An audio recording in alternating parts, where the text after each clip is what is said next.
তুমি যেই দিন মারা যাইবা,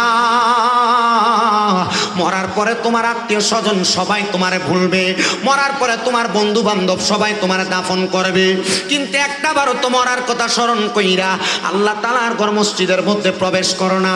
একটা বারও তো আল্লাহর কথা স্মরণ কইরা, মরার কথা স্মরণ কইরা দুনিয়ার খারাপ কর্মকাণ্ড ত্যাগ করো না। কবে মরবা এই কথা যেহেতু তোমার জানা নাই, এখনো তুমি গুনার সাগরের মধ্যে হাবুডুবু খাইতেছ। এ মুসলমান, এই গুনার কারণে তুমি আমার আল্লাহর কাছে আটকা পড়া যাইবা। এই জন্য রহমতের নবী বলতেছেন, উম্মতের দলেরা, দুনিয়ার জমিনের মধ্যে তোমরা যতদিন পর্যন্ত বাইচা থাকবা তোমরা বেশি বেশি মরণের কথা স্মরণ করবা। আবার হযরতে আনাস ইবনে মালিক রাদিয়াল্লাহু তাআলা আনহুর হাদিস শরীফ পড়া দেখলাম, তিনি বলতেছেন যে ব্যক্তি দৈনিক 20 বার মরণের কথা স্মরণ করবে, ওই দিন যদি ওই ব্যক্তিটা মারা যায় ওই মরণটা তার জন্য শহীদের মর্তবা হবে। হায়রে আল্লাহ, কত মানুষ মারা যায়, 3.5 হাত মাটির করে মানুষটারে শোয়া দেয়। আমি কোন সময় মরবো আল্লাহ, মরার আগে আমার ইমানটা পাওয়া যাবে নি। এ মুসলমান, এই কথা চিন্তা কইরা কইরা তুমি একটু কান্দো না। এই জন্য তাসেক সুরে সুরে লিখতেছে, আমার মরণের কতদিন বাকি আমি জানিলাম না গো আল্লাহ, মরণের কতদিন বাকি আমার, মরণের কতদিন বাকি আমি জানিলাম না গো আল্লাহ, মরণের কতদিন বাকি।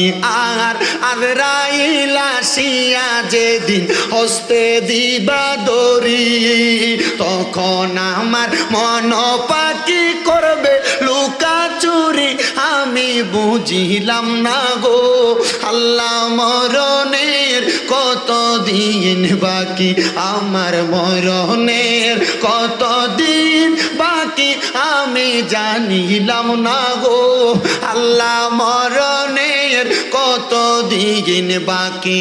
আর হায়াত হইল হাতে বাইরে, মৌত হইল পায়ে, যেই জায়গায় যার মরণ লেখা সেই জায়গায় সে মরে আমি বুঝিলাম না গো আল্লাহ, মরণের কতদিন বাকি আমার, মরণের কতদিন বাকি আমি জানিলাম না গো আল্লাহ, মরণের কতদিন বাকি। আর 40 দিনের আগে বাইরে মৌতের নিশানি, আজরাইলা শিয়া নিবে হাতে দিয়া আন্দি আমি জানিলাম না গো আল্লাহ, মরণের কতদিন বাকি আমার, মরণের কতদিন বাকি আমি জানিলাম না গো আল্লাহ, মরণের কতদিন বাকি। মুসলমান, কোন দিন তুমি মারা যাইবা দেখছুনি খবর লইয়া এই কুচাইতলির কত মানুষ মারা যায়। অনেক মানুষ মারা যাওয়ার সময় বিছানার মধ্যে প্রস্রাব পায়খানা কইরা দেয়, অনেক মানুষ মারা যাওয়ার সময় জিহ্বার মধ্যে কামড় দিয়া মারা যায়, অনেক মানুষ মারা যাওয়ার সময় নাকে মুখে দিয়া রক্ত বাইর হইয়া মারা যায়। কই একদিন তো মসজিদের ইমাম সাহেবরে জিগাইলা না, হুজুর মানুষ কেন এত কষ্ট পায়া মারা যায়, মানুষ কেন মরার সময় বিছানার মধ্যে প্রস্রাব পায়খানা কইরা দেয়? এই মরণ বালা মরণ না, এই মরণ বালা মরণ না। বলে হুজুর বালা মরণ কোনটা? বালা মরণ আর খারাপ মরণ, এই 2 মরণের কথা আমি আপনাদের কাছে শোনাইমু। মাহফিল কমিটি আমার সাবজেক্ট দিছে 2টা, 1 নাম্বার নারীর পর্দা, 2 নাম্বার মা বাবার খেদমত। আমি আপনার মরণের কথা স্মরণ করায়া তারপরে আমি আমার ধারাবাহিক আলোচনাটা রক্ষা করব অল্প সময়ের মধ্যে। ও মুসলমান, মানুষ যখন ইন্তেকাল করে, ইন্তেকাল করার 40 দিন আগে আল্লাহর ফেরেশতা আজরাইল আইসা তার বাড়ির সামনে ঘোরাফেরা করে। ওই আজরাইলটা আসার পরে যখন তার মৃত্যুর সমতুল্য একটা গাছ আছে, যেই গাছটার নাম হলো সাদরাতুল ইয়াকিন, লামকানের আল্লাহর বাড়ির কাছে। ওই সাদরাতুল ইয়াকিনের মধ্যে আপনার আমার হায়াতের এক একটা পাতার মধ্যে এক একজনের নাম লেখা। ওই পাতাটা যখন ছিঁড়া পইরা যায়, ওই পাতাটা ছিঁড়া পড়ার সাথে সাথে আপনার হায়াতটা শেষ হয়ে যায়, তখন আজরাইল আপনার বাড়িতে আসার আগে আল্লাহ তাআলা দুইজন ফেরেশতা আপনার বাড়ির সামনে পাঠায়। ওই দুইজন ফেরেশতার চোখগুলা হয় নীল রঙের, ওই নীল রঙের চোখওয়ালা দুইটা ফেরেশতা বান্দার সামনে যখন দাঁড়ায়া যায়, বান্দা ভয়ঙ্কর চেহারাটা দেইকা ভয়ে বিছানায় প্রস্রাব পায়খানা করে দেয়। হায়রে আমার কুচাইতলির বাবা, ও মুরব্বী বাবা, হে যুবক ভাই, হে পর্দার অন্তরালের মা, তুমি মারা যাওয়ার সময় যদি বিছানার মধ্যে প্রস্রাব পায়খানা কইরা দাও, তাইলে মানুষ মনে করব আজরাইলের ভয়ঙ্কর চেহারা দেইখা বিছানার মধ্যে প্রস্রাব পায়খানা কইরা দিছ। হায়রে আজরাইল আবার তার সামনে হাজির হইয়া যায়। আজরাইল আইসা এই বান্দার শরীর থেকে রুহু এখনো কবজ করে নাই। আজরাইল সামনে আসলে বান্দা আজরাইলের সঙ্গে কথা বলার চেষ্টা করবে, কিন্তু আজরাইলের সঙ্গে ওই সময় কথা বলা যাবে না। বান্দার দুই চোয়ালের মাঝখানে বান্দার জিহ্বাটা কামড় পড়া যাবে। বান্দার চোখ দিয়ে আজরাইলের সঙ্গে কথা বলার চেষ্টা করবে, বান্দার চোখগুলা উল্টে যাবে। এবার আজরাইল বান্দার রুহু কবজ করবে না। রুহু কবজ করার আগে আজরাইলের ডান হাতের অংশটা বান্দার বুক বরাবর রাখবে। ওই সময় বান্দার গাড়ের সাহারকগুলা টাস টাস করে চিরে যায়, হাতের রগগুলা ছিঁড়ে যায়, পায়ের রগগুলা ছিঁড়ে যায়। বান্দার রক্ত চলাচল করতে পারে না, তখন বান্দার রক্তগুলা নাক আর মুখ দিয়া বের হয়। হায়রে এমন কষ্টের মরণ পয়গম্বর ইদ্রিস আলাইহিস সালাতু ওয়াস সালাম বলে, এই মরণটা এত কষ্ট রে, একটা জীবিত ছাগল অথবা বকরিকে লটকায়া দিয়া শরীরের চামড়াটা টাইনা টাইনা জীবিত অবস্থায় ছিঁড়া ফেললে ওই ছাগলটারও যত কষ্ট হয়, একটা মানুষের শরীর থেকে আজরাইল রুহুটা কবজ করার সময় মানুষটার বড় কষ্ট হয়। ওই মানুষের রুহুটা যখন আজরাইলে নিয়ে যায়, ওই সময় রুহু আজরাইলে ডাক দিয়া কয়, আজরাইল আমার রুহু তুমি কেন এত তাড়াতাড়ি নিয়ে যাও? বলে, জানো আমার জন্য আমার আল্লাহ তাআলা কঠিন বড় আযাব রেডি করে রাখছে। যদি তুমি জানতা আমার এত তাড়াতাড়ি আমার আল্লাহ তাআলার আযাবের দিকে নিয়ে যাইতা না। কিন্তু মুসলমান, ওই আজরাইল যখন বান্দার রুহু নিয়ে যাবে, হাদিস শরীফে দেখলাম আজরাইলের হাতের মধ্যে একটা রুমালের মতো নিয়া আজরাইল তার নাকের মধ্যে রুমাল দ্বারা ঢাকনা দিবে। প্রথম আসমান পর্যন্ত যাওয়ার সাথে সাথে আল্লাহর 19 জন ফেরেশতা প্রথম আসমানে দাঁড়ায়া দাঁড়ায়া ওই বান্দার চেহারা বরাবর থুতু নিক্ষেপ করবে। আজরাইল বলবে, কেন থুতু নিক্ষেপ করো? ওই ফেরেশতারা বলবে যে এই বান্দার রুহু নিয়ে আসলা, এই বান্দা বেঈমান, এই বান্দা বেআমল, এই বান্দা হারামখোর, এই বান্দা বেনামাজি, এই বান্দা পরের হক খানেওয়ালা, এই বান্দার রুহুটা গুনাহ করতে করতে দুর্গন্ধযুক্ত রুহ হয়ে গেছে।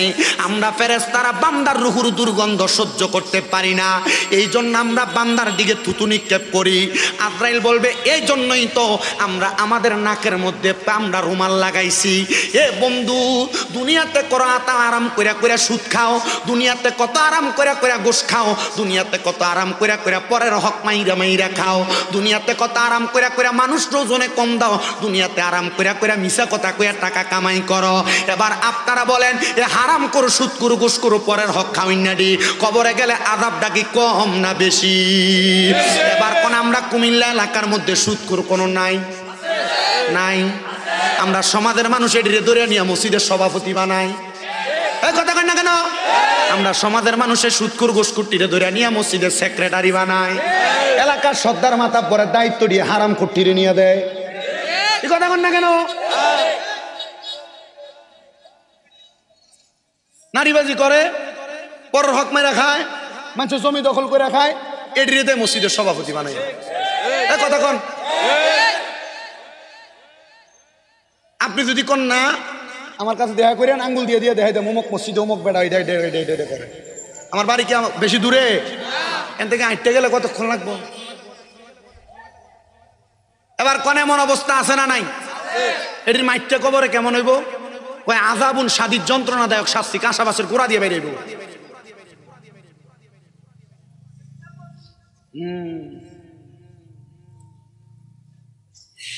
এই মরণ বড় কষ্টের মরণ রে। ও না, আবার আমরা সমাজে নামাজও পরে শুধু খাই এমন কিন্তু বহুত আছে। ইমাম সাহেবের ফ্যাশন দিয়ে আল্লাহু আকবার, আল্লাহ না করুক এদিন ইমাম সাহেবের অজুটা ভাঙে গেছে, তারা যদি নিয়ে সামনে দেয়, ওই যে বিয়ের মতো সৌদি আরব থেকে যাইছে লোন বা জুব্বা ফরিন না, সামনে নিয়ে দিলে তো বেটা সেজদা ছলায় ভাগবো, কথা কয় না তো।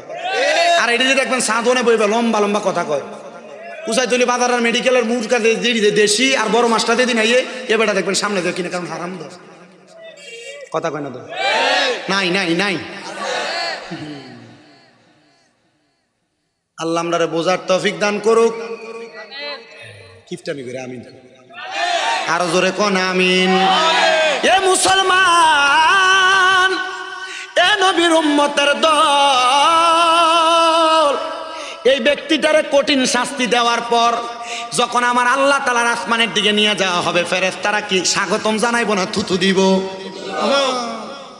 এই মরণ দিয়া লাভটা কি? এই মরণ বড় কষ্টের মরণ, এই মরণ বড় আযাবের মরণ রে, এই মরণ বড় মারাত্মক মরণ। এবার মরণটা দেওয়ার পরে বান্দার রূহ যখন উপরে নিবে, বান্দার জন্য আসমানের দরজা বন্ধ, সামনে পেছনের দরজা বন্ধ। বলে বান্দার ঠিকানা কোথায়? বান্দার ঠিকানা হইল ফি নারি জাহান্নামা খালিদিনা ফিহা, বান্দার ঠিকানা হইল জাহান্নাম। একদিন দুই দিন না, আজরাইল যখন রূহটা নিয়ে রাখবে, সর্বনিম্ন বেনামাজি হারাম খোরটারে আমার আল্লাহ তাআলা 3000 বছর আগুনে পুরাইব। আমরা তো জানি কবরে প্রশ্ন করব, মান রাব্বুকা ওয়া মান দীনুকা ওয়া মান হাযার রাসূল ওয়া মান নাবিয়ুকা। জি না, দুনিয়াতে হারাম কাম কইরা যাইবা, কবরে প্রশ্ন করবে। যারা হারাম কোর পরের হক মাইরা খাইন না, এডিরে কবরে প্রশ্ন করতো না, ডাইরেক্ট নিয়া সর্বনিম্ন 3000 বছর আগুনে জ্বালাইব।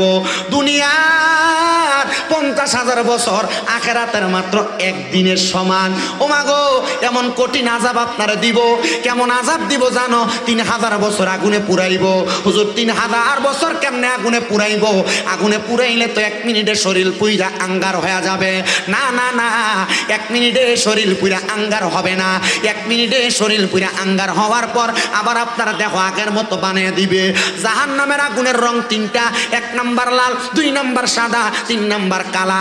কালা রঙের লাল রঙের আগুনের মধ্যে 1000 বছর জ্বালায়া আগুনের রংটা বানাইবো সাদা। ওই সাদা রঙের আগুনে 1000 বছর জ্বালায়া আগুনের রং বানাইবো কালা। কালা রঙের আগুনের মধ্যে পুরানের পরে বান্দাকে তাকাসুর নামক একটা জায়গাতে দাঁড় করানো হবে। আপনারা যদি কোনো অন্যায়ের জন্য টানা 3 ঘন্টা মারে, মারার পর যদি আপনারা কিছু বলার সুযোগ দেয়, তখন আপনি কি করবেন? আমার মাফ করে দেন, ঠিক না? কিন্তু বান্দা তখন মাফ চাইবে না, বান্দার সুযোগ দিবে। এ বান্দা বলো, কি বলবা? বান্দা তখন তার মুখ দিয়ে 3 বার বলবে পানি পানি পানি বলে 3 বার চিৎকার করবে। সাহাবায়ে কেরাম ডাক দিয়া কই, নবী গো, ও দয়ার নবীজি, তাদের কি তখন পানি দেওয়া হবে? তাদের কি তখন পানি দেওয়া হবে? ও বন্ধুরে, আমার নবী ডাক দিয়া কয়, হ্যাঁ পানি দেওয়া হবে। ওই পানিটা কেমন পানি? সাহাবায়ে কেরাম ডাক দিয়া কয়, নবী গো, ওই পানিটা কেমন পানি? নবী যখন এই কথা বলে, নবীজির মসজিদে নববীর ভিতরে 70 মতান্তরে 72 জন আহলে সুফার সদস্য ছিল। আমার নবী কয়, এই পানি দুনিয়ার পানির মতো না। এই পানি হইল অন্যান্য জাহান্নামীদেরকে জাহান্নামের আগুনে পুরায়া যেই রক্তপুঁজগুলা নিচে পড়ছে, ওই রক্তপুঁজগুলা গরম লোহার একটা পাত্রের মধ্যে করে বান্দাকে দেওয়া হবে। নবী গো, নবী গো, এই পানি কেমন পানি? হাদিস শরীফ কয়ে পানির নাম হলো তিনাতুল খাবাল। এই তিনাতুল খাবাল বান্দাকে দেওয়া হবে। বান্দা হারাম তো বালা করে খাইছে, এবার এই পানি পান করো। হুজুর, এই পানি কি বান্দা পান করবে? এই পানি কি বান্দা খাইবে? হ্যাঁ হ্যাঁ, বান্দার পিপাসার কারণে তরল কোনো পদার্থ না পায়া বান্দা পানিগুলা বান্দার জিহ্বায় ঢাইলা দিবে। বান্দার জিহ্বাটা সহ পেটের নাড়ি বুড়িগুলা মুছায়া বান্দার পায়খানার রাস্তা হইয়া বাইর হবে। কেন রে তুমি হারাম খাও? কেন তুমি পরের হক খাও? কেন ওজনে কম দিয়া চলো? কেন মিথ্যা কথা কইয়া ব্যবসা করো? কেন নামাজ পড়ো না? কেন রোজা রাখো না? কেন পরের হকের প্রতি লোভ করো? কবরে গেলে তো এমন আযাব পাইবা, যাদের জন্য হারাম টাকা ইনকাম করে তুমি তোমার সংসার চালাও, তারা তো তোমার কবরে একবার বাঁচাইবে না। এ বাবা, এ নবীর উম্মতের দল, এ আশিক রাসূল বাবারা, এই কঠিন কথা শুই না নবীর মজলিসের মধ্যে 40 জন সাহাবায়ে কেরাম বেহুশ হইয়া পইরা গেছে। আমার নবী কয়, সাহাবীরা তোমরা এই খবর শুই নাই না কামলা, এই খবর শুই নাই না তোমরা বেহুশ হয়ে গেলা? তোমরা কি জানো না আমার আল্লাহ তাআলা বলেছেন, ইন্নাল্লাযীনা আমানু ওয়া আমিলুস সলিহাতি উলাইকা হুম খায়রুল বারিয়া, নিশ্চয় যারা ঈমান আনে, নিশ্চয় যারা নেক আমল করে, এরা হইল দুনিয়ার সবচাইতে ভালো মানুষ। যারা ঈমানদার তারা হারাম খায় না, যারা ঈমানদার তারা পরের হক খায় না, যারা ঈমানদার তারা কোনোদিন দুনিয়ার জমিনে কোনো কুকর্ম করে না। হুজুর বুঝতে পারলাম, তাইলে এই লোকগুলা ভালো লোক। সাহাবায়ে কেরাম কয়, নবী গো এই লোকগুলার অবস্থা কেমন হবে? আমার আল্লাহ কেমন পুরস্কার দিবে? আমার নবী ডাক দিয়ে কয়, আল্লাহর কোরআন থেকে জাযাউহুম, আল্লাহর পক্ষ থেকে জাযা দেওয়া হবে, পুরস্কার দেওয়া হবে, উপঢৌকন দেওয়া হবে। ইনদা রব্বিহিম, আল্লাহর পক্ষ থেকে, ইনদা রব্বিহিম, আল্লাহর পক্ষ থেকে জান্নাতু আদনিন, ওই পুরস্কারের নাম হলো জান্নাতুল আদন, তাজরি মিন তাহতিহাল আনহার। ওই জান্নাত এত সুন্দর, এত সুন্দর, ওই জান্নাতের নিচে দিয়ে একটা নহর প্রবাহিত হয়। নবী গো কেমন নহর প্রবাহিত হয়? আমার নবী কয়, ওই নহরের মধ্যে পানি থাকবে 4 প্রকারের। 1 নাম্বার ইন্না আতাইনা কাল কাউসারের পানি, যাদের অন্তরে আল্লাহ নবীর মোহাব্বত থাকবে তারা ওই কাউসারের পানি পান করবে। 2 নাম্বার, ওই নদীর মধ্যে পানি থাকবে দুনিয়ার জমিনের মধ্যে সারাবান তাহুরা, ওই সারাবান তাহুরা তারা পান করবে যারা কোনোদিন নেশাগ্রস্ত হয় নাই, যারা কোনোদিন নেশা করে নাই, তারা ওই পানি পান করবে। 3 নাম্বার পানি থাকবে জান্নাতের দুধ, ওই জান্নাতের দুধ তারা পান করবে যারা কোনোদিন দুনিয়ার জমিনে পরের হক লোক করে খায় নাই। আর 4 নাম্বার জান্নাতের মধু, জান্নাতের মধু তারা পান করবে যারা কোনোদিন মিথ্যা কথা বলে নাই, যারা কোনোদিন তাদের জবান দ্বারা গালিগালাজ করে নাই। আমার মুসলমান, আমার কুচাইতলির বাবারা, একটু অন্তরের কানটা লাগিয়ে শুনো। সাহাবায়ে কেরাম কয়, নবী গো ওই জান্নাতের মধ্যে আপনার উম্মতেরা কতদিন থাকবে? আমার নবী আল্লাহর কোরআন তেলাওয়াত করে শোনায়া দেয়, খালিদিনা ফিহা আবাদা, ওই জান্নাতের মধ্যে চিরস্থায়ী বাসিন্দা হয়ে থাকবে আবাদা, তারা বের হতে চাইবে না। আল্লাহর নবী গো তারা কারা? কয় যালিকাল, আল্লাহ নবী ডাক দিয়া কয় উম্মতের দলেরা, তারা হইল রাদিয়াল্লাহু আনহুম ওয়া রাদু আন, যাদের প্রতি আল্লাহ খুশি, যারা আল্লাহর প্রতি খুশি তারাই হইল সেই বান্দা। তারা কারা? কয় যালিকা লিমান খাশিয়া রাব্বা, তারা আল্লাহকে সবচাইতে বেশি ভয় করে। এবার আপনারা কেউ জবান বন্ধ রাখবেন না, আপনারা বলেন আমাদের সবার সিনার মধ্যে, অন্তরের মধ্যে আল্লাহর ভয় আছে না নাই? কিন্তু নামাজ পড়ি না। আল্লাহর ভয় করে সবাই, করে না? আপনি আসতে কইতেছেন ভয় করেন নামাজ, তার মানে বোঝা যায় এটা মুখে মুখে, এটা অন্তরের কথা। তারা কারা? যারা মুখে একটা বলে অন্তরে আরেকটা, দুনিয়াতে অন্তরে একটা রাখে, মুখে একটা বলে। আল্লাহর নবী ডাক দিয়া কয় তারা হইল মুনাফেক। নবী গো মুনাফেক, বুঝতে পারলাম না এই মুনাফেকের আচরণটা তাইলে এমন হবে। এই জন্য মুসলমান, মুনাফেকের আচরণ যেন তোমার মাঝে ফুইটা না ওঠে। আসেন আমি আমার আলোচনার ধারাবাহিকতা রক্ষা করি। বেঈমান তো কষ্ট পায় মারা যায়। সাহাবায়ে কেরাম যখন কান্দে, আমার নবী কান্দাইতেও পারেন, হাসাইতেও পারেন। আমার নবী ডাক দিয়া কয়, সাহাবীরা বেঈমান বান্দা তো কষ্ট পায় মারা যায়, কিন্তু ইমানদার বান্দা যখন মারা যাবে, ইমানদারের কাছে আজরাইল আসবে 4 বার, কিন্তু রূহ কবজ করতে পারবে 4 বার আজরাইল আসবে ইমানদারের কাছে। কয়বার? আপনারা আসতে বলেন। আমি কিন্তু জিকির আজকার করি নাই, সময় বেশি ব্যয় করি নাই। আমি জাস্ট টাইম বলছিলাম 10:40 এসে মাইক ধরবো, মনে করছি যে না পারতাম না, মনে হয় 10:30 আগে এসে আমি পৌঁছে গেছি। যখন এখানে আসছি তখন 10:13 বাজে। তারাই না আমার বসাইয়া এরপর স্টেজে তুলছি। আমি এতটুকু চিন্তা করছি যে আমাদের আজকের মাহফিলে যিনি অতিথি, বিশেষ অতিথি আক্তার ভাই, উনি কিন্তু অসুস্থ।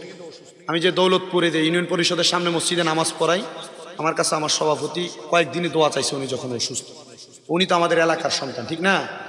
তা আমি চিন্তা করলাম যে উনি যেহেতু আসবে, কারণ একসাথে আসলে একসাথে কাজ শেষ করে উনি অসুস্থ মানুষ চলে যাবে, এরপর আপনারা নিয়ে যতক্ষণ বয়ান করি বয়ানটা করলাম। তো তবুও আমি এতটুক চিন্তা করব, এই যে বেঈমান বান্দারা, বেআমল বান্দারা কষ্ট করে মারা যাবে, আপনারা যদি এটারে ডরায়া, এটারে ভয় পাইয়া আপনারা যদি এক ওয়াক্ত নামাজ পড়েন তাহলে মোটামুটি এটাতে কাজ হবে, ঠিক না?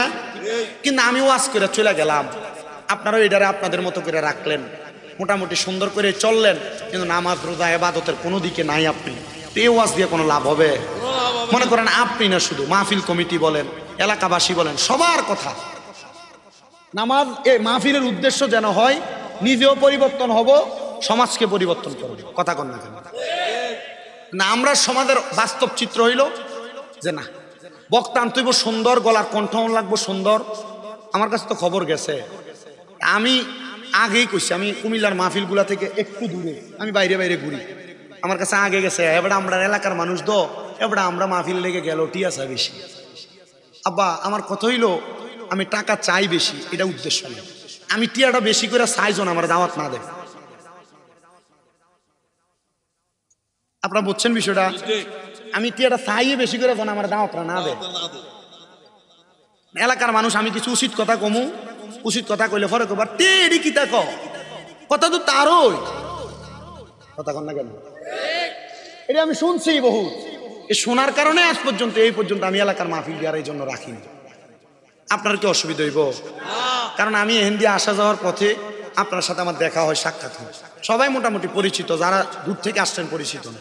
আমার মাদ্রাসাগুলো এখানে আসে না, 6-6টা মাদ্রাসা আপনাদের দোয়া। এদের নূরপুর সমনিতে যেটা এখন যেটা জমজমাট ভাবে গড়ে উঠছে, নূরপুর সমনিতে তাহফিজুল কোরআন ইন্টারন্যাশনাল হিফজ মাদ্রাসা, শাহপাড়া রোডের মাথাটায়, এটাতে যে পরিমাণ পোলাপান আছে, আজকে আসরের পরে মাদ্রাসায় ঢুকলাম, ঢুকার পরে দেখি মাগরিবের, আমার মাদ্রাসায় আবার মাগরিবের 25 মিনিট 20 মিনিট আগে পোলাপান খতনে খাসে গান পড়ে, 15 মিনিট খতনে খাসে গান কইরা, তখন এই পোলাপান দেখি ছোট ছোট লেত্রা বাচ্চা যেটি কান দেয়, চোখের পানি বায়া দেয়া পরে, ছোট ছোট বাচ্চা কান্না করে। আমি কইছি পোলাপান রে, তোমরা শুধু দোয়া করবা আল্লাহ যেন সোনার বাংলাদেশের মানুষগুলাকে ইমানের সাথে সহি সালামতে রাখে। আপনারা কখনো সুযোগ পাইলে আমার মাদ্রাসায় যাই দেখে আইসেন, আমার মাদ্রাসার বাচ্চাদেরকে। আলহামদুলিল্লাহ অন্য 8-10টা মাদ্রাসা থেকে আমি আমার পোলাপানদেরকে খুব যথেষ্ট করে মানুষ করার চেষ্টা করি। বহুত মা বাপ অবজেকশন দেয়, হুজুর আমার ফুতে মাদ্রাসায় পড়ে কিন্তু বাই তাইলে বাপরে সালাম দেনা, মারে সালাম দেনা। আর আমার মাদ্রাসার পোলা পান এখনো বাপ মারে আজকে দিয়া যাইবেন, 3 মাস পর পোলা নিয়ে যাবেন, পোলা বাপ মা যদি সামনে আসলে ফাঁয়ে ধরে সালাম না করে তাহলে এই পোলার পড়াইতাম না। আমার মাদ্রাসার পোলা পান ছোট যে বাচ্চাটা, এটাও তার মা বাপ তারা দেখতে আসলে পায়ে ধরে সালাম করে, সালাম দেয়। আমার মাদ্রাসার নুরানির পোলা পান গুলা এখনো পর্যন্ত জানাজান নামাজ পড়াইতে পারে। আপনি আর চেয়ে কি চান বেশি? আমি এদেরকে বলছি তোমরা দোয়া করবা। এজন্য আমি যদি কুমিল্লা মাহফিল নাও করি, আমি আপনাদের জন্য মন থেকে চেষ্টা করি দোয়া করতে, কবুল করার মালিক আল্লাহ। আল্লাহর কসম করে বলি, আমি 3 মাস হয় মক্কা মদিনা থেকে আসছি। ওই যে আমরা আপনাদের এলাকার কৃতি সন্তান কামরুল হাসান হুজুরের মাধ্যমে কিন্তু গেছি, উনি পাঠাইছিল। এ মক্কা মদিনা যায় আমি দোয়া করছি, আল্লাহ আমার এলাকা না শুধু সারা বিশ্বের যত মানুষ এখনো মক্কা মদিনা আসতে পারে নাই, আল্লাহ আপনি তাদেরকে মরণের আগে একবার মক্কা মদিনা আনেন। কেন দোয়াটা করছি জানেন? কারণ আপনার কুসাইতলির মসজিদের ভিতরে 1 ওয়াক্ত নামাজ পড়লে 1 ওয়াক্তের সওয়াব পাবেন, কিন্তু মসজিদে নববীতে 1 ওয়াক্ত নামাজ পড়লে 50,000 ওয়াক্তের সওয়াব পাবেন। কুচাইতলির মসজিদে 12 পাড়ার মসজিদে 1 ওয়াক্ত নামাজ পড়বেন, 1 ওয়াক্তের সওয়াব পাবেন, কিন্তু কাবা ঘরের সামনে যাইয়া 1 ওয়াক্ত নামাজ পড়লে 1 লক্ষ ওয়াক্তের সওয়াব পাবেন। আপনি এর চাইতে বেশি কি চান? 1 লক্ষ ওয়াক্ত নামাজ আপনি কমে পড়বেন, আর পড়বেন যে কবুল হবে এটার গ্যারান্টি কি? ঠিক না আব্বা? এই জন্য টাকা পয়সা 2-3 লাখ 1 লক্ষ হইলে এক জায়গা দিয়ে একটা ব্যবসা দাঁড় করাইলাম, এখান দিয়ে একটু জায়গা কিনে রাখা দেয়। আমি কোনো দূর দরকার নাই, এই টাকা পয়সা একসাথে হইলে মাত্র বেশি না তো 1,35,40 হাজার টাকা হইলে মোমরা হজে যাওয়া যায়। মক্কা মদিনা যায় দেখে আসেন, অন্তরের শান্তি কি প্রশান্তি কি আপনি বুঝবেন। আমি মক্কায় যে কাবা ঘরের গিলাপটা ধরে ধরে দোয়া করছি, আল্লাহ এই কাবা ঘর শান্তির জায়গা, কত মানুষ আসতে চায় টাকা পয়সার লেগে আসতে পারেন, আল্লাহ তাদেরকে একবার মক্কা মদিনা আনেন। আমি দোয়া করে আসছি। আপনি কি শান্তির জায়গা আপনি গেলে বুঝবেন। নিয়ত করবেন না, ডান হাত তোলেন, ডান হাতের তালুটার উপরের দিকে দেন, বলেন আল্লাহ, সবাই কয় না, কোন আল্লাহ জীবনে আগে একবার হলেও তাওয়াফে বাইতুল্লাহ জিয়ারতে রওজায়ে রাসূলুল্লাহ নসিব করেন, আমিন। যদি আপনি যাইতে না পারেন, নিয়াতুল মুমিনিন খায়রুম মিন আমালি, মুমিনের নিয়ত তার আমলের চাইতে উত্তম। যদি আপনি যাওয়ার আগে মারা যান, আমল নামায় মক্কা মদিনা যাওয়ার সওয়াব হয়ে যাবে। এই জন্য টাকা পয়সা রাইখা কিপটামি করে লাভ নাই। চেষ্টা করেন, নিয়ত করেন, দেখবেন সফলতা আসবে। অনেক পোলাপান কক্সবাজার ঘুরার জন্য 10-15 হাজার টাকা বাজেট করে না। আমি কমু যে না, ওই দিন দেখো বেশি করে। এই 10-15 হাজার টাকা বাজেট যে করছেন, ওখানে গেলে আপনার সাহাবের সাথে গুণে বেশি। ট্যুর দেয় কিতা ট্যুর, শাহ আমানত জিয়ারত, শাহ আমানত, বাইজিদ বুস্তামি, এরপরে ধরেন মোসেনাউলিয়া, এরপরে এটি গুইরা কক্সবাজার। তো তুমি এনে দে সাহাব কামাই করে এনে দে লেঙ্গা লেঙ্গা বেরিয়ে দিকে, তুমি যে সাহাব কামাই করছো, সাহাব কামাই করছো, এটা কি সাহাব হইব না গুণ হইব? এই টাকাটা রাইখা দিবেন, নিয়ত করবেন এই টাকাটা দিয়ে আমি মক্কা মদিনা যাবো। আপনারা কোন কবুল করার মালিক কে? আল্লাহ। ওয়াজটা ওই দিকে নিয়ে যাইতেছি ইনশাআল্লাহ। ইমানদার বান্দা যারা, এই ইমানদার বান্দার মরার সময় আজরাইল আসবে ইমানদারের কাছে 3 বার। কয়বার? আমি এর আগে কইছিলাম না 4 বার। মানে হুজুর যা কয় তাই কথা কয় না, হুজুর যা কয় আমি নিজে একটু জাস্টিফাই করবো এমন। ইমানদার বান্দার কাছে আজরাইল আসবে 4 বার। একবার আইসা সর্বপ্রথম ইমানদারের বুকের মধ্যে হামলা চালাইব, কিন্তু ইমানদার বান্দার বুকের মধ্য থেকে 2 জন ফেরেশতা বাধা দিবে, ডাক দিয়া বলবে আজরাইল, ইমানদার বান্দার রূহ তো বুক দিয়া নেওয়া যাবে না। বলে কেন কেন? বলে ইমানদার বান্দার বুকের মধ্যে তো আছে আল্লাহ নবীর ভালোবাসা, এই জন্য ইমানদার বান্দার রূহ বুক দিয়া নেওয়া যাবে না। আজরাইল এবার হামলা করবে বিবজহিকান নূর, বান্দার চেহারা বরাবর। বান্দার চেহারা থেকে আওয়াজ আসবে বান্দা, কারণ ইমানদার বান্দা নামাজ পড়া সেজদা দিছে, বান্দার কপাল থেকে আওয়াজ আসবে রে আজরাইল, আমার রূহ তো তুমি কপাল দিয়ে কবজ করতে পারবা না। বলে কেন? বলে বান্দা 5 ওয়াক্ত নামাজের সেজদা দিয়া আমার আল্লাহ তাআলার প্রশংসা, আল্লাহ তাআলার শুকরিয়া আদায় করেছে। এ মুসলমান, এবার বান্দার ডান দিকে হামলা করবে, বান্দার ডান দিক থেকে আওয়াজ আসবে রে আজরাইল, বান্দার ডান দিক দিয়ে তো রূহ কবজ করা যাবে না। বলে কেন কেন কেন রূহ কবজ করা যাবে না? কারণ বান্দার ডান দিকে আছে পিতা মাতার খেদমত, তখন বান্দারে বাধা দিবে আজরাইলকে। এবার বান্দার বাম দিক দিয়ে হামলা করবে, বান্দার বাম দিক থেকে আজরাইলকে বলা হবে আমরা বান্দার দান এবং সাদাকা, বান্দারে তোমরা রূহ কবজ করতে পারবা না। আজরাইল যায় আমার আল্লাহ তাআলার দরবারে দাঁড়াইবো, আমার আল্লাহ আদেশ করবে রে আজরাইল, বান্দা ইমানদার হওয়ার কারণে বান্দার রূহ এমন ভাবে নেওয়া যাবে না, কষ্ট দেওয়া যাবে না, এমন ভাবে রূহ কবজ করবা বান্দা যেন টের না পায়। বলে কেমনে কেমনে কেমনে গো? বান্দা কেমনে টের পাবে না? বলে বান্দা কিছুক্ষণ পর ইন্তেকালের আগে কালিমা পড়বে, বান্দার জবান দিয়ে কালেমার ধ্বনি বের হবে, ওই সময় বান্দার রূহ কবজ করবা। এবার বান্দার রূহ যখন কবজ করবে গো, বান্দার রূহ যখন কবজ করবে, বান্দার রূহ যখন কবজ করবে, আজরাইল ফেরেশতা বান্দার সামনে দাঁড়াইব, ওই বান্দা কালিমা তৈয়বা পড়বে, বান্দার মুখ দিয়ে যখন বাতাস বের হবে, আজরাইল বান্দার রূহটা কবজ করবে, বান্দা টের পাবে না, টের পাবে না। আর বেঈমান বান্দার শরীরের চামড়া চিরা চিরা নেওয়ার মতো কষ্ট পাবে, ইমানদার বান্দা টের পাবে না। ইমানদার বান্দা কেমন হালত হবে জানো? ছোট একটা বাচ্চা যদি দুধের জন্য কান্না করে, তার মা তার মাথার মধ্যে হাত বুলে দিলে ছোট বাচ্চাটা যেমন ভাবে ঘুমায়া যায়, ইমানদার বান্দা তেমন ভাবে ঘুমায়া যাবে। বেঈমানের রূহ বলছে এত তাড়াতাড়ি নিও না, আর ইমানদারের রূহ ডাক দিয়া বলবে আজরাইল আমার কেন এত তাড়াতাড়ি, তুমি এত আস্তে আস্তে নিয়ে যাও, তুমি যদি জানতা আল্লাহ তাআলা আমার জন্য কত বড় নিয়ামত রেডি করে রাখছে, তাইলে তুমি আমার আরো তাড়াতাড়ি নিয়ে যাইতা। হায়রে কুচাই তলির মানুষ, এমন ইমানদারের মরণ তোমার হইবনি, এমন ইমানি মরণ তোমার হইবনি, একটাবার তুমি চিন্তা করছো নি? ইমানদার বান্দার রূহ যখন আসমানের প্রথম দিকে নিয়ে যাবে, রহমতের ফেরেশতারা আহলান ওয়া সাহালান মারহাবান দুয়ুফুল্লাহ দুয়ুফুর রহমান বলে বান্দারে স্বাগতম জানাইবো। আর বেঈমানের বান্দারা জানে কি করছিল? হুতু মারছিল। আর ইমানদাররে স্বাগতম স্বাগতম জানাইবো। আপনি আপনার বিচার আমি করা লাগবে না, এলাকার কেউ করা লাগবে না। এখান থেকে বাড়ির যাবেন, ডান হাতটা ডান গালের লগে লাগাইয়া পাটারে মিমের মতো বাঁকা কইরা চিন্তা করবেন আমি এই কাজ করছি, এই কাজের কারণে কবরে গেলে আমি ইমানদারের মতো যাইতে পারতাম না, এই কাজ করছি, এই কাজ করার কারণে কবরে আমি বেঈমানের মতো যামু। আপনার বিচার আপনি হিসাব মিলাইয়া আপনি আপনার জীবন পাল্টায় ফেলবেন। আমি কেন আপনারা বুঝবেন? আমি আমার ওয়াজের ভিতরে মানুষের নামাজের কথা কই না, কারণ নামাজের কথা কইলে লাভ নাই। বহুত ইমাম সাহেবরা ওয়াজে কয়, কুচাইতলির মসজিদে নামাজের কথা কয় না, কথা কয় না, নামাজ পড়ে। জুমার নামাজে 2 রাকাত ছড়ে সুরের মতো বাইরিয়েছিল, ঠিক না বা? এ যাও না যে যায় বেডির কাপ যাবে যা 5 ওয়াক্ত ভরে না শুক্রবারের দিনটা সহ দেয় না, এ কাপ যাবে যা ডেক্সির বাড়ি সসম্যানের বাড়ি এলাকা শুক্রবারে কোন রকম যায় 2 রাকাত ছড়ে তাড়াতাড়ি বাইরিয়েছিল, কথা কয় না কেন? এ পুরা মসজিদের মুসল্লি জুতাড়ি আউলডে এই বেটারা, ঠিক আছে? আল্লাহ আমরারে বোঝার তৌফিক দান করো। আমরা আমিন যতই কই কাম হইতো না, কারণ আমরা এটা মোহের কথা, কলবের কথা। আপনার কি কষ্ট হইতেছে? এই পিছন দিয়ে কদ্দুর মানুষ এটা তো ইন্ডিয়া বোঝা যায় না। আমরা আসেননি লাস্টে দিয়া যারা খারে এসেছেন একটা হাতরে তোলেন আছে তো মোটামুটি কয়েকজন, ঠিক আছে চলবো, বিরিয়ানি খাবেন না মানুষ হলে চলবো, ওয়া চলন লাগবে না, বহুত ওয়াজ চলে। আল্লাহ যেন আমরারে কবুল করে, জোরে কোন আমিন, আস্তে আমিন, আর মোহাব্বতে কোন আমিন। ইমানদার বান্দার রুহু নিয়ে আবার আসমানের দিকে গেলে ফেরেশতারা জানাইবো স্বাগতম স্বাগতম স্বাগতম।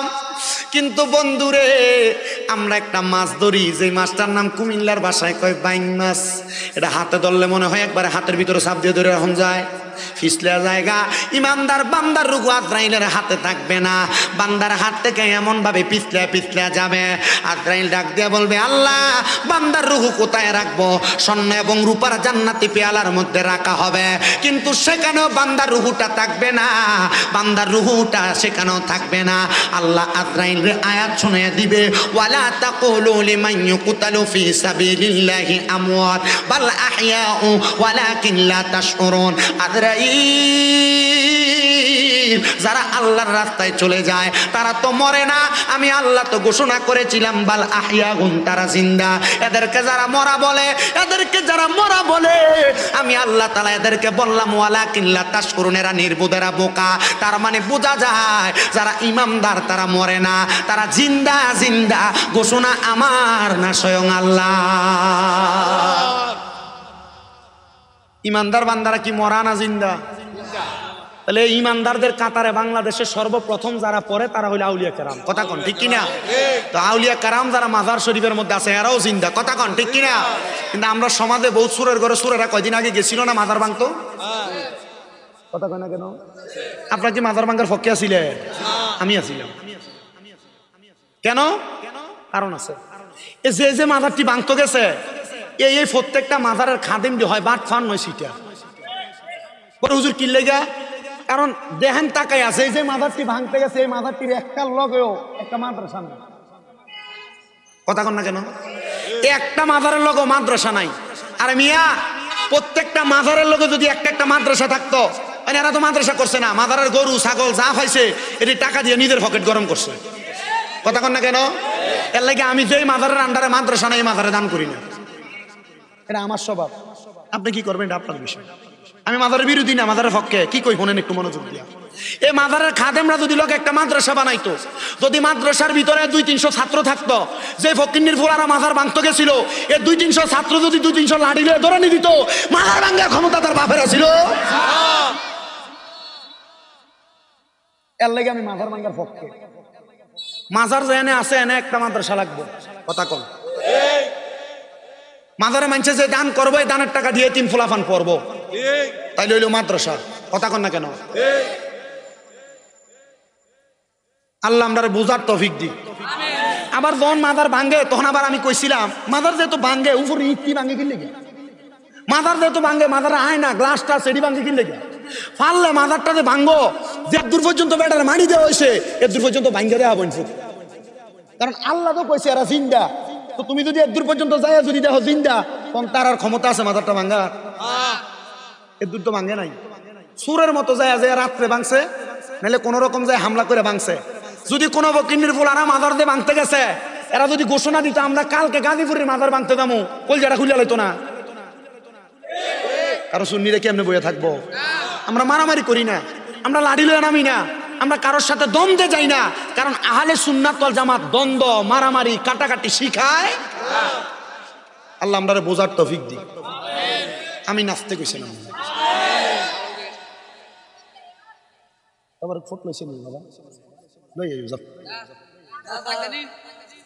রংসা দন খাবাইছিস না দমকার কাটা রংসা ন যাও দুধ চা মজ হয়েছে কিন্তু অনকালে দুধ চা গেলে কাম হইতো না গলার ট্যাপ বেশ খেয়ে লেগে আল্লাহ আপনারা বোঝার তৌফিক দান করুন জোরে কোন আমিন ওই ইমানদার বান্দার রূহটাকে জিন্দায় অবস্থায় ইমানদাররে দেওয়া হবে হে কুচাইতলির মানুষ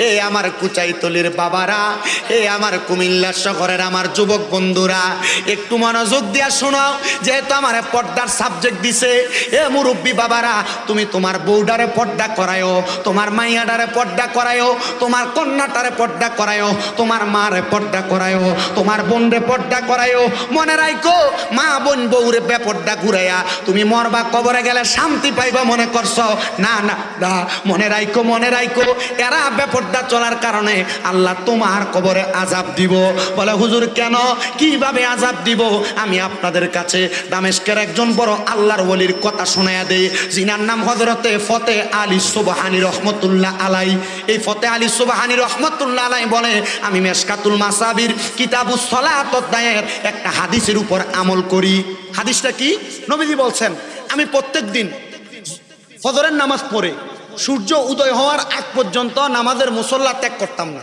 নবীজি কেন বলে আমি সূর্য উঠার পরে 2 রাকাত নামাজ পড়তাম ওই নামাজের নাম সলাতুল ইশরাক মারহাবা ওই নামাজের নাম সলাতুল ইশরাক হযরত ফতে আলী সুবহানী বলেন আমি ইশরাকের নামাজের নিয়ত করব প্রত্যেক দিন এমন ভাবে নামাজ পড়ি কিন্তু আমি ওই দিন হঠাৎ করে আমার নামাজের মুসল্লার মধ্যে ফজরের নামাজের পরে সূর্য ওঠার অপেক্ষা করতেছিলাম এমন টাইমে আমি আর সূর্য ওঠার অপেক্ষা করতে পারি নাই আমার চোখটা একটু রাত্রে অর্ঘুম থাকার কারণে লাইগা আসছে আমি ঘুমায় গেলাম আমি ঘুমানোর পরে হঠাৎ করে দেখতে পাইলাম আমার ঘুমের ঘরে একজন সুন্দর চেহারাওয়ালা মানুষ হাজির হয়ে গেছে হাইরে এই সুন্দর চেহারাওয়ালা মানুষটারে দেখতে কেমন লাগে জানুনি আমি দেখলাম ওই মানুষটার নাভি থেকে মাথা পর্যন্ত বড় সুন্দর দেখা যায় কিন্তু তার নাভি থেকে পায়ের তালু পর্যন্ত আগুন ধাউ দাও করে জ্বলতেছে নাউজুবিল্লাহ পড়বেন না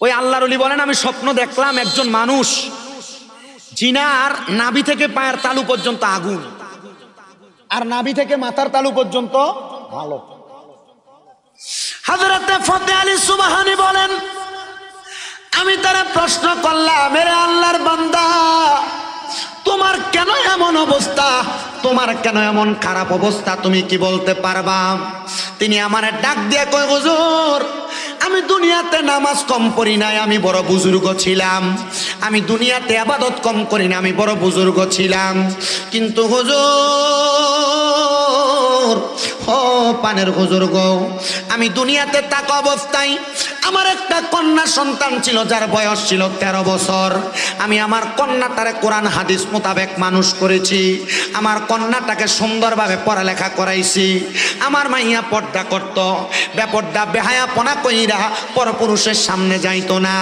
কিন্তু হুজুর আমি যখন ইন্তেকাল করি আমার স্ত্রীর গর্ভের মধ্যে একটা বাচ্চা ছিল যেই বাচ্চাটার বয়স ছিল মাত্র 5 মাস হুজুর আমার ইন্তেকালের পরে ওই মাইয়াটা যখন জন্ম নিল জন্ম নেওয়ার পর সে প্রাপ্তবয়স্ক কিন্তু আমার প্রথম মেয়েটার মতো আমার দ্বিতীয় মেয়েটা হয় নাই আমার মেয়েটা বড় উগ্র ছিল বেপর্দা বেহায়াপনা কইরা ঘুরতো আমার মেয়েটা বেপর্দাভাবে চলাফেরা করে এই জন্য আমার আল্লাহ তাআলা আমি আব্বার কবরের মধ্যে আমার মেয়ের কারণে আযাব দেয় এ আমার কুচাইতলি এলাকার মাইকের আওয়াজ শুনতেছ আমার মা বোনেরা মনে রাখো গো মা তুমি বেপর্দা বেহায়াপনা কইরা চললে আমার আল্লাহ তাআলা তোমার আব্বার কবরে আযাব দিবে তোমার আম্মার কবরে আযাব দিবে তোমার স্বামীর কবরে তোমার ভাইয়ের কবরে আযাব দিবে ওই মাইয়াটার কথা বইলা আল্লাহর বান্দাটা হঠাৎ করে ঘুম থেকে চলে গেলেন উনি ডাক দিয়া কয় জগতের মানুষের দলেরা,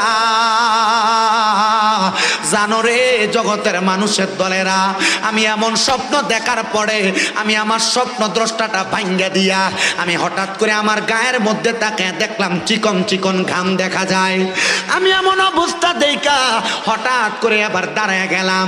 আমি দাঁড়ায়া চিন্তা করলাম কেমন অবস্থারে হইতেছে, কেমন অবস্থারে হইতেছে। একটা মাইয়ার কারণে আব্বার কবরের মধ্যে যন্ত্রণাদায়ক শাস্তি দেওয়া হইতেছে। এবার আমি চিন্তা করলাম আমি তার খবর নিব কোন জায়গায় তার বাড়ি। দামেস্ক এলাকা তালাশ করতে করতে হঠাৎ কোনো ঘরের মধ্যে দেখা না পাইয়া একটা ঘরের সামনে যায় সালাম দেয়, আসসালামু আলাইকুম ওয়া রাহমাতুল্লাহ, আসসালামু আলাইকুম ওয়া রাহমাতুল্লাহ, আসসালামু আলাইকুম ওয়া রাহমাতুল্লাহ। তিনি বলেন তিনবার সালাম প্রদান করলাম, আমার জন্য দরজা খুলে না।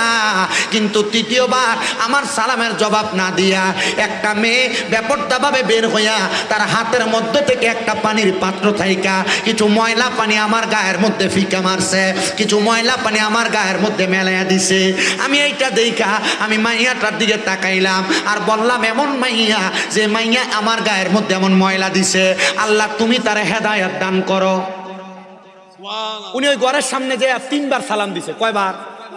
তিনবার সালাম দেওয়ার পর দরজা খোলে না, কিন্তু তৃতীয়বার দরজা খুলে ওনার গায়ের উপরে কি মারছে? ময়লা পানি মারছে। উনি বলেন আমি সেখান থেকে চলে যাচ্ছিলাম, এমন টাইমে মহিলাদের কণ্ঠে আমার কে জানি সালামের জবাব দেয়, ওয়া আলাইকুমুস সালাম ওয়া রাহমাতুল্লাহি ওয়া বারাকাতুহু। আমি সালামের জবাবটা পাইয়া তার দিকে তাকাইলাম না। দ্বিতীয়বার জবাব দেয়, তার দিকে তাকাইলাম না। তৃতীয়বার জবাব দেয়, তার দিকে তাকাইলাম না। আমি আবার না তাকানোর কারণে এবার আমারে আবার সালাম দেয়, আসসালামু আলাইকুম ওয়া রাহমাতুল্লাহ। বুঝতে পারলাম এ মাইয়াটা বড় শিক্ষিত মাইয়া। এ মাইয়া আমার সালামের জবাব যখন আমি দেই নাই তখন মাইয়া উল্টে আমার আবার সালাম প্রদান করেছে। আমি জিজ্ঞাসা করলাম আমি যে আপনাদেরকে এতবার সালাম দিলাম জবাব দিলেন না, উল্টা আমার গায়ের উপর ময়লা পানি ফিকা মারলেন, কারণটা কি একবার কি বলবেন নাকি? উনি বলতেছেন হুজুর আপনি যখন আমাদেরকে সালাম দেন তখন আমরা মা মেয়ে মিলা নামাজ পড়তেছিলাম। বলে আপনারা ঘরের মধ্যে সদস্য কয়জন? আমরা 3 জন সদস্য, কিন্তু আমার এই বোনটা বড় উগ্র, এই বোনটা বড় বেপরদা, এই বোনটা বড় বেহায়াপনার মতো চলাফেরা করে। হুজুর তার পক্ষ থেকে আমরা মাপ চাই, আপনি ক্ষমা সুন্দর দৃষ্টিতে দেখবেন। হুজুর ডাক দিয়া কয়, হ্যাঁ হ্যাঁ হ্যাঁ, এই মাইয়াটা উগ্র হওয়ার কারণে তোমার আব্বার কবরে আল্লাহ আযাব দিতেছে। নাউজুবিল্লাহ বললেন না?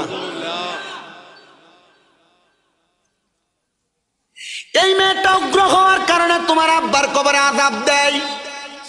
এই কথা শুনে ওই মেয়েটা ওই আলেমের পায়ের মধ্যে জড়ায়া ধইরা ডাক দিয়া কই, হুজুর আমি আমার জন্মের পরে আব্বাকে দেখি নাই, উনি ইন্তেকাল করেছে।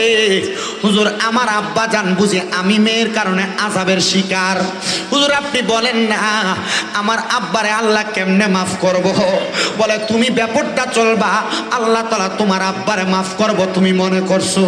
মাইয়া ডাক দিয়া কই, হুজুর ওয়াদা করলাম আর ব্যাপারটা চলবো না, আল্লাহর ওয়াস্তে মাফ করে দেন হুজুর, আমি এখন থেকে নামাজ আদায় করব।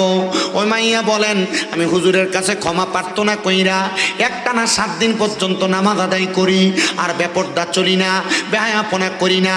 এ কুচাইতলির মুজিরা কান্দির পাড়ের মার্কেটটা তোমার সব জায়গায় চিনা। বেপরদা চলতে চলতে ঢিলা ঢালা বোরকা না পইরা টাইট ফিটিং জামা পড়তে পড়তে গায়ে হলুদের অনুষ্ঠানে নাচতে নাচতে বেহায়াপনা করতে করতে তোমার লজ্জা চলে গেছে। মাগো মনে রাখবা দাইয়ুস মহিলারা জান্নাতে প্রবেশ করবে না। ওই মাইয়াটা 7 দিন পর্যন্ত আল্লাহ তাআলার ইবাদত করছে। 7 দিন পর্যন্ত ওই ফতে আলী সুবহানী নামক আল্লাহর বান্দার কাছে যায় ডাক দিয়া কই, হুজুর আপনার কাছে আমার করজোরে আবদার, হুজুর আপনি বলেন না আমার আল্লাহ তাআলা আমার আব্বারে মাফ করছেনি।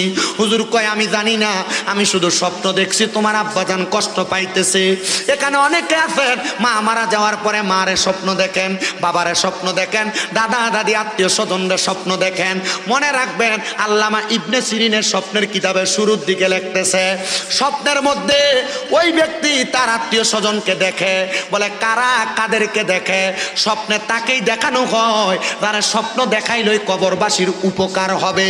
যখন আপনি আপনার মা, আপনার বাবা, আপনার আত্মীয় স্বজনকে স্বপ্ন দেখবেন, তখন আপনারা আল্লাহর কাছে হাত তুলে তুলে দোয়া করবেন, আল্লাহ যারা স্বপ্ন দেখলাম তুমি আল্লাহর ওয়াস্তে তুমি তারে মাফ করে দাও। ওই মাইয়াটা ডাক দিয়া কয়, হুজুর আপনি তো স্বপ্ন দেখছেন ঠিক আছে, তো এখন তো আমি আর গুনার কাম করি না, আল্লাহকে আমার আব্বা জানরে মাফ করছেনি, এটা একবার আপনি আমারে বলবেননি? মাইয়াটার কথা মোতাবেক হুজুর বলে আমি সাথে সাথে আল্লাহ তাআলার কাছে দোয়া করলাম, আল্লাহ তার অবস্থা সম্পর্কে আমাদেরকে জানাইয়া দেন। ও মাইয়ারে আমি বললাম তুমি তাহাজ্জুদের নামাজ আদায় করবা, তাহাজ্জুদের নামাজ ফজর, যোহর, আসর, মাগরিব, এশা এই 5 ওয়াক্ত নামাজের পাশাপাশি ফজরের নামাজের আগে একটা সময় 2 করে 4 রাকাত, 3 4 12 রাকাত তাহাজ্জুদের নামাজ। অনেক বয়স্ক বাবার এখানে বসছেন, রাত্র 2টা 3টার সময় আপনার ঘুম ভেঙে যায় আর ঘুম লাগে না, আমি আপনার কাছে আবদার করব ওযু বানাইয়া আপনার ঘরের একটা কর্নারের মধ্যে নামাজের মুসল্লাটা বিছায়া তাহাজ্জুদের নামাজ পড়বেন। এ তাহাজ্জুদের নামাজ রিজিকের ব্যবস্থা করে, এ তাহাজ্জুদের নামাজ বিপদ থেকে উদ্ধার করে, কঠিন রোগ থেকে ক্ষমা প্রার্থনা করে। হাইরে মুসলমান, ও আমার কুচাইতলির বাবারা, জ্ঞানী গুণী মুসলমানেরা, একটু অন্তরের কানটা লাগে শুনেন। মাইয়াটা এই কথাটা বলার সাথে সাথে বাড়িতে যাইয়া তাহাজ্জুদের নামাজ পড়ে। মাইয়া ডাক দিয়া কয় আমি তাহাজ্জুদের নামাজ পইরা পইরা যখন কান্নাকাটি করি, আমি হঠাৎ করে দেখতে পাইলাম রে জগতের মানুষ, একটা সাদা রঙের পোশাক পরা ব্যক্তি আমার ঘরের মধ্যে আইসা আমার মাথাটার মধ্যে হাতটা ভুলিয়ে দিতেছে। আমি জিজ্ঞাসা করলাম কে কে গো আপনি, আপনার পরিচয় কি? উনি আমারে পরিচয় দেয়, আমি কইলাম তোমার জন্মদাতা বাবা। ও আব্বা, আপনি যে আমারে বাবা বলে পরিচয় দেন, আপনি না বুঝি আমি মেয়ের কারণে কবরের মধ্যে কঠিন আযাবের শিকার। আব্বা গো আপনি বলেন না আপনি কবরের আযাবের শিকার কেন? ও আব্বা আপনি বলেন না আপনি কেন কবরের আযাবের শিকার? আব্বা ডাক দিয়া কয় এ মাইয়া, তুমি যেই দিন তওবা করেছো আল্লাহ তাআলা তোমার তওবার কারণে আমি আব্বারে মাফ করে দিছে।